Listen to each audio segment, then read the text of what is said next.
建立其他標準層。本工程總共有3個標準層。第2標準層為第1標準層的一部分，第3標準層的平面為第2標準層的一部分，並做了部分的修改。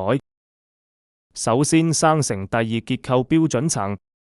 點取軟件界面右上角的向上箭頭按鈕，或者直接在標準層下拉菜單下點取。添加新標準層，彈出添加標準層的對話框，勾選局部複製，點擊確定按鈕，在對話框選擇模式中點取為區方式，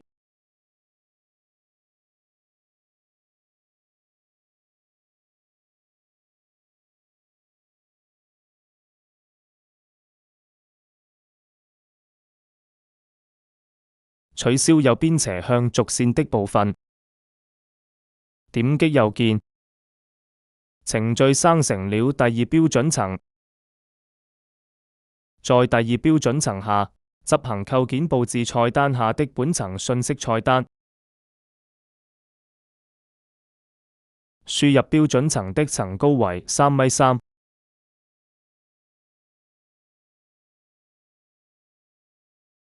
接下來生成第3結構標準層，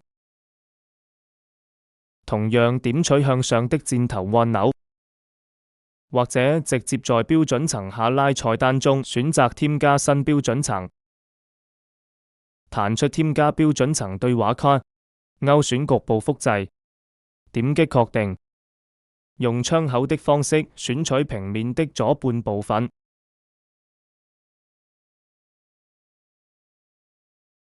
取消右半部分的弧線部分，點擊右鍵，程序生成了第3標準層。在第3標準層上，佈置上邊和下邊的圓挑部分，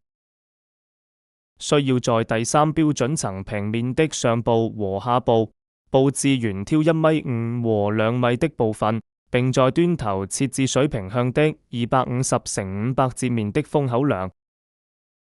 首先刪除上邊的圓挑板，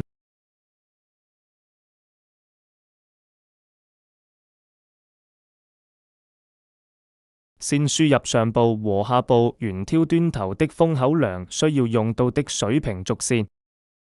輸入2點直線，採用參照定位的方式，輸入1500。回居，點擊左鍵確定，點擊右鍵放棄，使用軸線網格下的延伸命令，將中間部分的梁分別向上延伸到剛輸入的水平線的位置，選擇延伸邊界線，右鍵，選擇需要延伸的構件，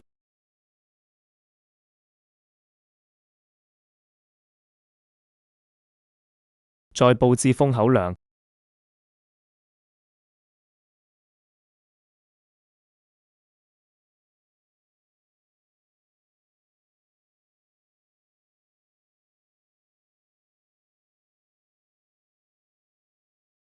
這樣第3標準層的圓挑部分就佈置好了，下邊的操作和上邊部分一樣。2點直線，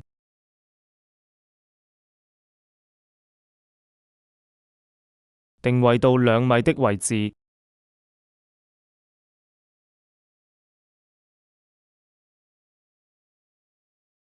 定位第2點，同樣用延伸命令，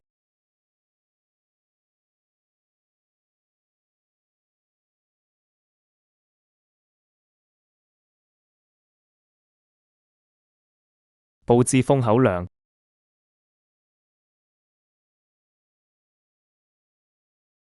第3標準層佈置完成。